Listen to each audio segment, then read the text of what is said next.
आप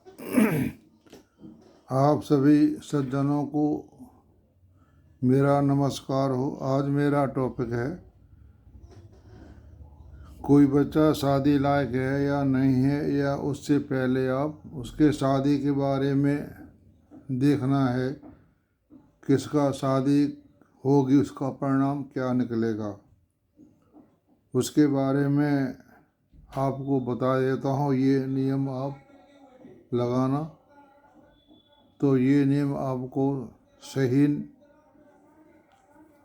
मिलेंगे। लेकिन इसमें आप एक मुख्य बात ध्यान रखें, कोई भी हम फलादेश कर रहे हैं तो उस भाव का संबंध लगन भाव के स्वामी या लगन नक्षत्र स्वामी या स्वामी के नक्षत्र से संबंध होना चाहिए, तभी वो काम पूरा होगा। यानी लगन भाव लगने से या लगन स्वामी से संबंध होना चाहिए। तो शादी का परिणाम जो हम बताते हैं उसकी आप मुख्य बातें आपको नोट करा देता हूँ। ये यहाँ मैंने लिख भी दी हैं। ये 2 जातक हैं मेरे पास।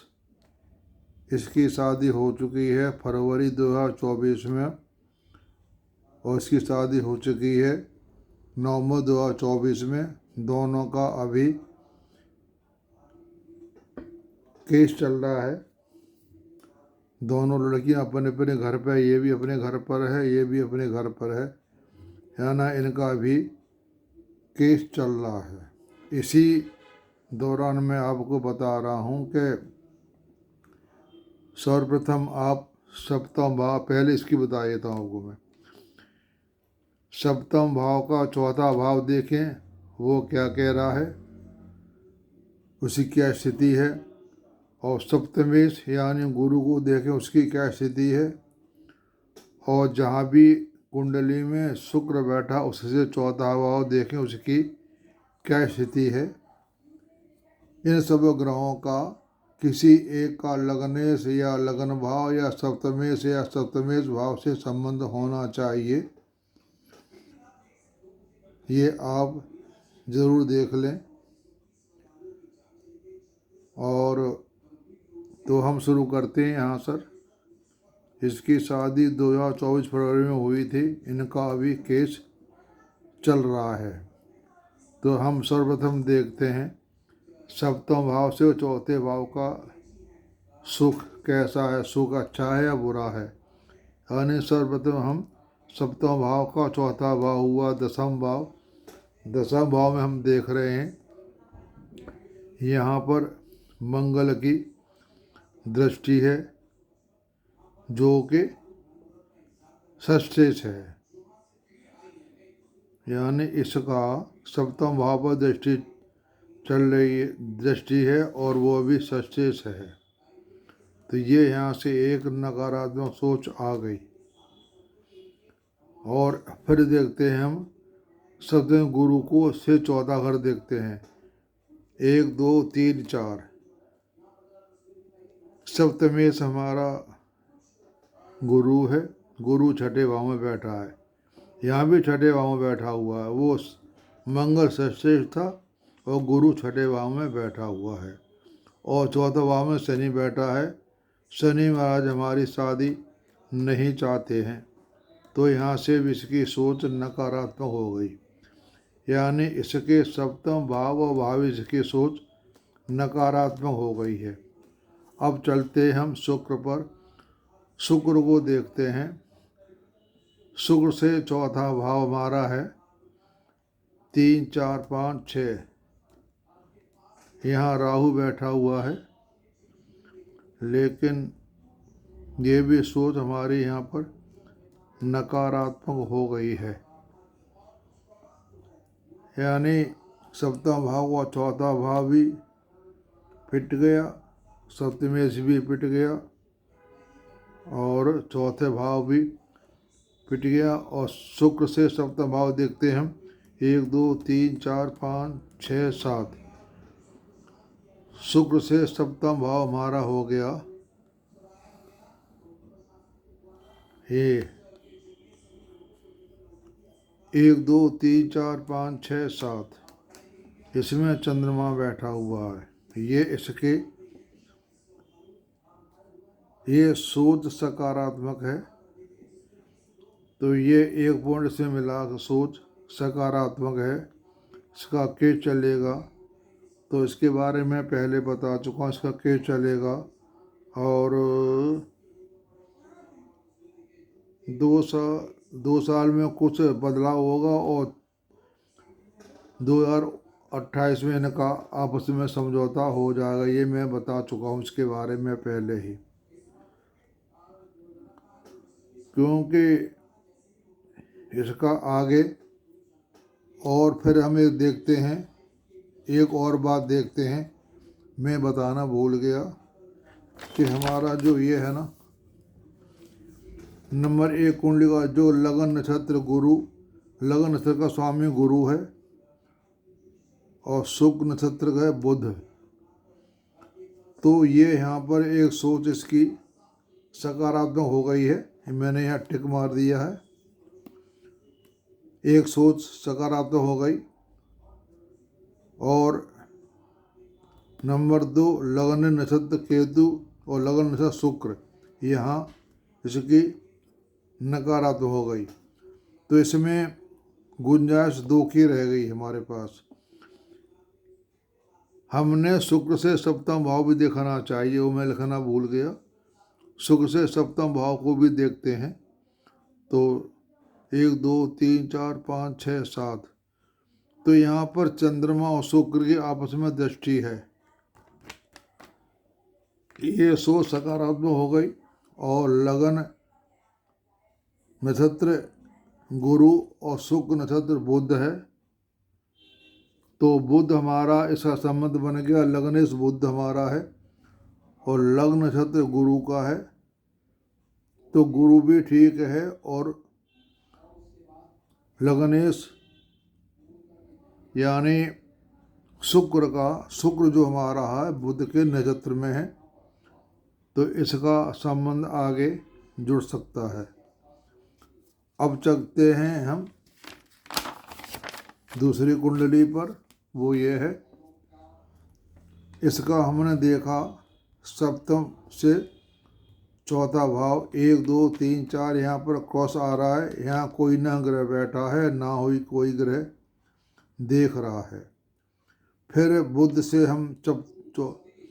फिर हम 1 2 3 सप्तम से चौथा भाव क्रॉस में आ रहा है। कन्या लगन है, यहाँ कोई न ग्रह बैठा है, ना ही कोई ग्रह देख रहा है। फिर हम चलते हैं सप्तम भाव का स्वामी बुध को देखते हैं। बुध हमारा ये हो गया, बुध बैठा हुआ है दूसरे घर में। यहाँ से चौथा भाव है 1 2 3 4 चंद्रमा। बुध जो हमारा है चौथा भाव में चंद्रमा बैठा है, ये दोनों आपस में शत्रु हैं, तो यहाँ भी इसका नेगेटिव हो गया। और फिर देखते हैं हाँ शुक्र हमारा, शुक्र देख रहे हैं 1 2 3 4 चंद्रमा बैठा हुआ है। चंद्रमा ये तो ठीक है, लेकिन शुक्र से सप्तम 1 2 3 4 5 6 7 अष्टम में आता है। तो हमारा जो सप्तम भाव का जो किसी स्थिति में ये भी क्रॉस हो गया। शुक्र से हमारा ये शुक्र 1 2 3 4 और 1 2 3 4 5 6 7, इसमें एक दृष्टि है जो गुरु सप्तम भाव को देख रहा है। 1 2 3 4 5 6 7 और 1 2 3 4 5 6 7 8 9, गुरु 9 भाव को देख रहा है। इसकी गुरु की वजह से इसकी शादी हो गई। और हम देखते हैं कि लगन नक्षत्र इसका जो है, लगन नक्षत्र गुरु है और शुक्र सूर्य के नक्षत्र में है। ये इसका पॉइंट हो गया नेगेटिव। लगन नक्षत्र गुरु तो ठीक है, शुक्र बैठा है, दोनों आप शत्रु होते हैं। शुक्र सूर्य के मतलब ये जो उसका क्रॉस हो गया। और लग्नेश जो हमारा है इस कुंडली का नक्षत्र राहु है और लगन नक्षत्र का नक्षत्र शुक्र है, ये भी इसका नेगेटिव हो गया। इसका आगे कोई ऐसा हम नहीं विचार सकते कि इसके आगे संबंध इनका आपस में बनेगा। इसमें बातें सारी नेगेटिव आ रही हैं। इस कुंडली में एक बात सकारात्मक आ रही थी लगन वाली, वो ठीक है, इसमें कहीं गुंजाइश नहीं दिखाई दे रही है। तो इसका शादी जो केस चल रहा है वो लगता है कि उनमें आपस में बात नहीं बनेगी। वैसे भी इनके हालात के बारे में मैंने देखा है तो इनका संबंध आपस में होना मुश्किल है। इस तरह से आप शादी संबंध के देखें। इसको आप पहले मत ये मैं जो लगाया है ये शादी से पहले का लगाया है कि इनका परिणाम ये है और वही परिणाम आगे निकला है इनका, इसका भी और इसका भी। अब देखते हैं हम, दो कुंडलियां हैं जो इनकी शादी हो चुकी है, इसके बारे में देखते हैं। सप्तम भाव जो हमारा लिया, हमारा ये कुंडली है, सप्तम भाव से चौथा भाव देखा हमने, शनि बैठा है, शनि लगने से इन दोनों का संबंध आपस में बन रहा है। फिर देखते हैं सूर्य, सप्तम भाव का स्वामी जो सूर्य है, सूर्य के साथ बुध बैठा हुआ है, 1 2 3 4 बुध बैठा हुआ है। और बुध हमारा जो है वो पंचमेश है, इसका यहाँ भी संबंध बन रहा है। बुध शुक्र दोनों का देख लिया, बुध भी यहाँ बैठा, शुक्र भी यहाँ बैठा हुआ है, 1 2 3 4 ये त्रिकोण भाव पंचम भाव में संबंध बना रहा है, क्योंकि बुध हमारा पंचमेश है। और सूर्य से सप्तम भाव देखते हैं हम तो 1 2 3 4 5 6 7 यहाँ पर आ रहा है, तो ये भी बुध की राशि है। यानी शुक्र बुध दोनों का यहाँ सटीक उदाहरण मिल रहा है कि शुक्र बुध का संबंध यहाँ बन रहा है। शुक्र हमारा केंद्र का स्वामी है, चौथे भाव का, और 9 भाव का स्वामी है।